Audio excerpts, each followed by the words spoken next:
محمد کا معجزہ کیا ہے صلی اللہ علیہ وسلم؟ قرآن مجید جن لوگوں نے پڑھا ہے اور سمجھ کر پڑھا ہے، ترجموں سے پڑھا ہے، یا ویسے وہ عربی زبان سے واقف ہیں، ان کو معلوم ہے کہ قرآن بار بار کہتا ہے محمد کا معجزہ یوں تو بے شمار واقعات ہوں گے، لیکن اصل معجزہ صرف اور صرف قرآن ہے۔ اسی کو پیش کیا گیا کہ یہی ہے، آؤ مقابلہ کر لو۔ اصل میں معجزہ کہتے کسے؟ معجزہ کے معنی عاجز کر دینے والی شے۔ یوں تو اولیاء اللہ جو ہیں ہم ان کی کرامات کے قائل ہیں، اللہ تعالیٰ اپنے کسی نیک بندے کے مقام اور مرتبے کے اظہار کے لیے کسی وقت کوئی ایسی چیز ظاہر کر دے جو قانون طبیعی کے خلاف ہو، تو یہ کرامات اولیاء حق ہے۔ اور اس درجے کی جو ظاہر بات ہے کہ جب اولیاء کے لیے کرامات ہے تو انبیاء کے لیے تو بہت ہوں گی۔ اصل معجزہ کسے کہتے ہیں؟ جسے کوئی نبی چیلنج کے ساتھ پیش کرتا ہے کہ یہ ہے میری رسالت کا ثبوت، آؤ مقابلہ کر لو۔ حضرت موسیٰ علیہ السلام کے جو اصل معجزے تھے وہ دو تھے۔ ایک عصا، جس کا کہ مقابلہ کیا، آپ کو معلوم ہے کہ فرعون نے تمام جو جادوگر تھے پورے مملکت کے انہیں جمع کیا اور مقابلہ کیا۔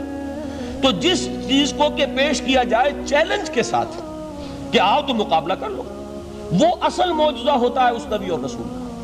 تو حضور صلی اللہ علیہ وسلم کا اصل معجزہ، یعنی معجزات، آپ یہ مغالطے میں مبتلا نہ ہو، میں بقیہ معجزات کی نفی نہیں کر رہا، یہ واقعات اپنی جگہ حق ہیں کہ حضور کو پتھر سلام کرتے تھے۔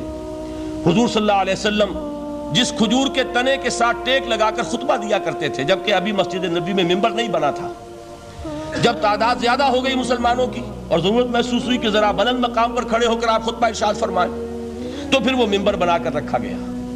پہلے مرتبہ جب آپ ممبر پر چڑھ رہے تھے خطبہ دینے کے لیے، تو اس کھجور کے سوکھے تنے میں سے ایسی آواز آئی جیسے کوئی بچہ بلک بلک کر رو رہا ہو کہ وہ سعادت جو مجھے حاصل رہی تھی آج تک میں محروم ہو گیا۔ تو یہ انبیاء کا مقام ہے۔ مولانا روم نے اسی لیے کہا ہے کہ فلسفی کو منکر حنانہ است، از حواس انبیاء بیگانہ است۔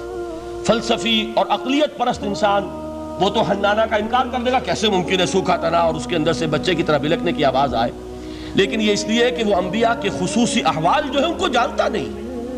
اس قسم کے خرق عادت واقعات حضور کی زندگی میں بھی بے شمار ہوئے، لیکن حضور کا وہ معجزہ جس میں تحدی کے ساتھ چیلنج کے انداز میں کہا گیا کہ آؤ مقابلہ کر لو، وہ صرف اور صرف قرآن ہے۔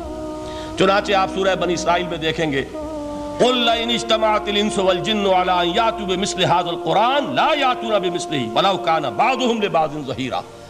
اے نبی چیلنج کر دیجئے، اگر تمام انسان اور تمام جن مل کر یہ چاہیں کہ اس قرآن جیسی کوئی تصنیف کر دیں، تو چاہے وہ ایک دوسرے کا کتنی بھی اس میں مدد کریں اور تعاون کریں، وہ ہرگز قرآن جیسی کتاب تصنیف نہیں کر سکتے۔ اس سے آگے بڑھ کر یہ بات کہی گئی، اچھا پورا قرآن نہیں لا سکتے، اس قرآن کی طرح کی 10 صورتیں ہی تصنیف کر لو۔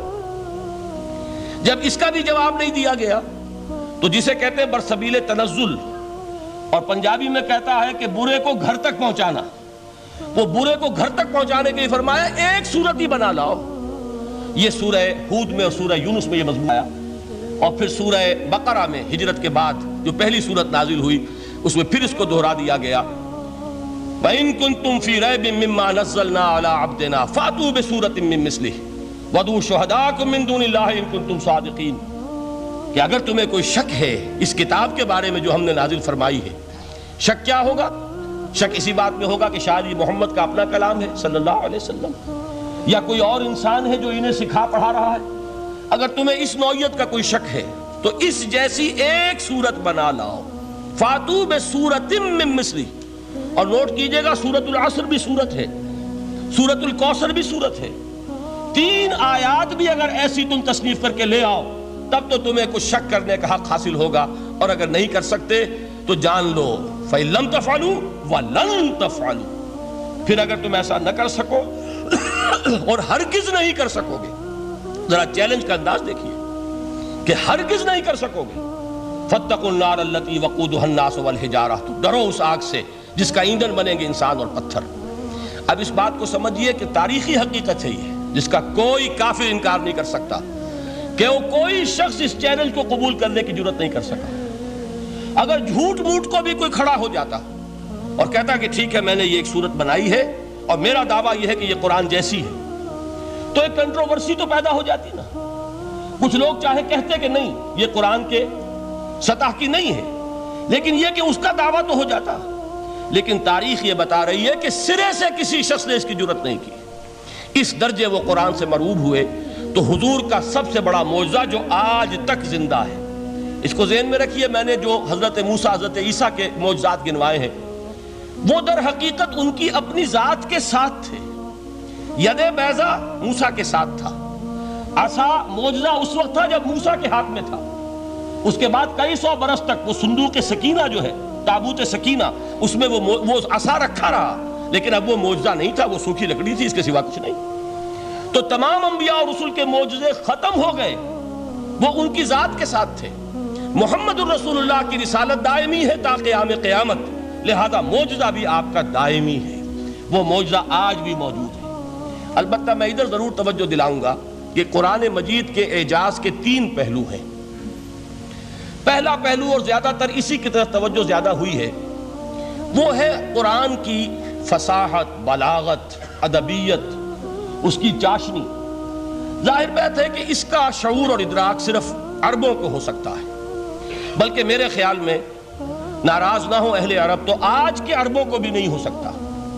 یہ اسی دور کے عرب، ان کی اپنی جو اس وقت کی زبان تھی، اس زبان میں فصحاء، بلغاء، شعراء، خطباء، ان کو اتنا ذوم تھا کہ وہ باقی پوری دنیا کو کہتے تھے یہ گونگے ہیں، بولنا ہمیں آتا ہے، خطیب ہم ہیں، شاعر ہم ہیں، خطبہ ہم دے سکتے ہیں، شعر ہم کہہ سکتے ہیں، باقی سب تو عجمی ہیں، گونگے ہیں، ان کے اندر نہ فصاحت ہے، نہ بلاغت ہے، نہ ان کے کلام میں چاشنی ہے، نہ اس کے اندر کوئی شکو ہے۔ یہ دعویٰ جنہیں تھا، جب ان کے منہ بند ہو گئے قرآن کو سننے کے بعد کہ اس کلام کا کوئی مقابلہ ممکن نہیں ہے، جو ان کے سبع معلقہ کے شعراء میں سے آخری شاعر وہ ایمان لے آئے، اس کے بعد جب ان سے کہا گیا کہ اب آپ شعر نہیں کہتے، حضرت عمر نے ایک مرتبہ ان سے سوال کیا کیا بات ہے، اب آپ نے شعر کہنے چھوڑ دیے؟